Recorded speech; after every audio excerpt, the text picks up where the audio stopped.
नमस्कार दोस्तों, मेरा नाम डॉक्टर राहुल ग्रोवर है और मैं एक स्पोर्ट्स इंजरी स्पेशलिस्ट हूँ। तो आज हम बात करने जा रहे हैं एक ऐसे सवाल की जो मेरे मोस्ट ऑफ द पेशेंट्स मेरी ओपीडी में पूछते हैं कि सर, जब मैं उनको बोलता हूँ कि आपको एसीएल सर्जरी की रिक्वायरमेंट है, तो इंटरनेट पे हो सकता है बहुत सारे वीडियोस देखने के बाद आजकल लोगों के दिमाग में बहुत ज़्यादा क्वेश्चंस आते हैं, which is a very good thing in this era of information.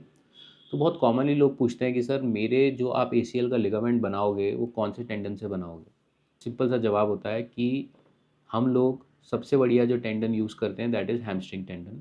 आजकल क्वाड्रिसेप्स टेंडन को ज़्यादा प्रमोट किया जा रहा है, बट हाँ, उसके पीछे एक कमर्शियल एंगल भी है। सबसे सिंपल और सबसे अच्छा जो नेचुरली आपका एसीएल बन जाता है वो हैमस्ट्रिंग टेंडन होता है। इसका जो स्ट्रेंथ होता है एसीएल हीलिंग के बाद, it is actually 4 times your actual ACL.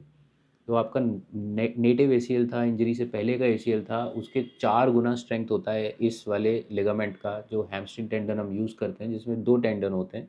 एक होता है सेमीटेंडिनोसस और एक होता है ग्रैसिलिस। अब इसके बाद वो दूसरा सवाल मेरे से पूछते हैं कि सर, मेरे जो आप नया एसीएल ग्राफ्ट लगाओगे उसकी लेंथ कितनी होगी, उसका डायामीटर कितना होगा। बहुत टेक्निकल सवाल है, मतलब ये चीज़ मैंने तो ऑर्थोपेडिक्स करने के बाद, स्पोर्ट्स इंजरी स्पेशलाइजेशन करने के बाद सीखी, बट आजकल जब मेरे से लोग पूछ रहे हैं, पेशेंट पूछते हैं, मुझे बहुत अच्छा लगता है कि देखो कितनी अवेयरनेस हो रही है आजकल। तो देखो, इसका सही जवाब कुछ नहीं है। इसका सही जवाब यह है कि जो लेंथ है ग्राफ्ट की वो डिपेंड करती है आपकी हाइट के ऊपर। आप ज़्यादा लंबे हैं तो आपके लिगामेंट, आपके टेंडन लंबे निकलेंगे, हमारा जो है ग्राफ्ट लंबा बनेगा। अगेन, आप अगर लंबे हैं तो आपके बोन का जो साइज़ है वो बड़ा है, तो आपके बोन टनल्स बड़े बनेंगे, तो आपको नेचुरली जो जो लेंथ है वो लंबा मिलेगा और लंबा चाहिए होगा। बट अगर आपका हाइट छोटा है तो आपके टेंडन भी छोटे ही निकलेंगे और आपको रिक्वायरमेंट भी छोटे लेंथ की ही होती है, क्योंकि तब आपकी जो बोन टनल्स बनेंगी वो छोटे लेंथ की बनेंगी। और डायामीटर की इम्पोर्टेंस बिल्कुल है। Diameter it should not be less than 8 millimetres, और हमें 10 मिलीमीटर से ज़्यादा की रिक्वायरमेंट नहीं होती है। सो कहीं ना कहीं 8 से 10 मिलीमीटर इज़ गुड।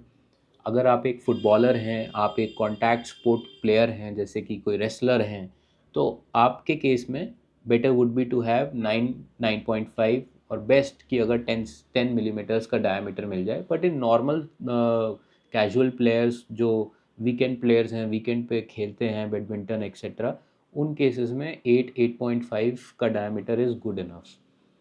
फिर तीसरा सवाल मेरे से लोग पूछते हैं कि सर, हमने इंटरनेट पे देखा है कि आजकल कुछ डॉक्टर्स फाइबर टेप बहुत ज़्यादा करते हैं कि आप फाइबर टेप लगाओ तो आप 3 महीने बाद खेलने लग जाओगे।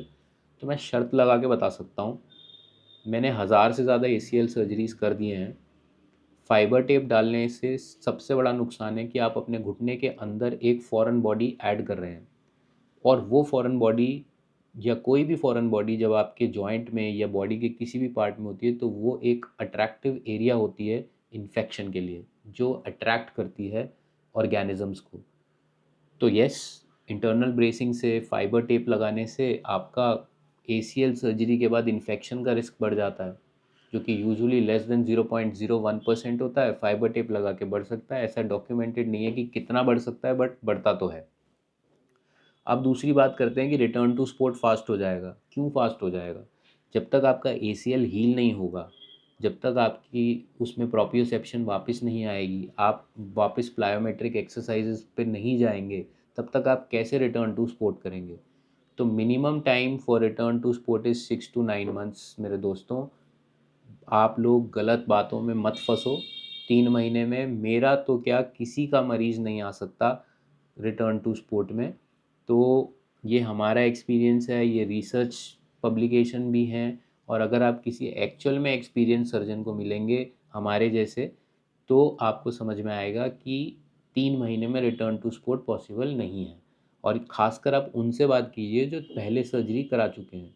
रिटर्न टू स्पोर्ट मतलब ये नहीं होता return to gym. Return to sport मतलब return to your field, that you are playing your football back again. तो ये बात समझनी है। जल्दी करने के चक्कर में आप अपनी जो सर्जरी हुई है उसे ख़राब कर लेते हैं, तो वो नहीं करना है। Be patient and all the best for your surgery. Thank you.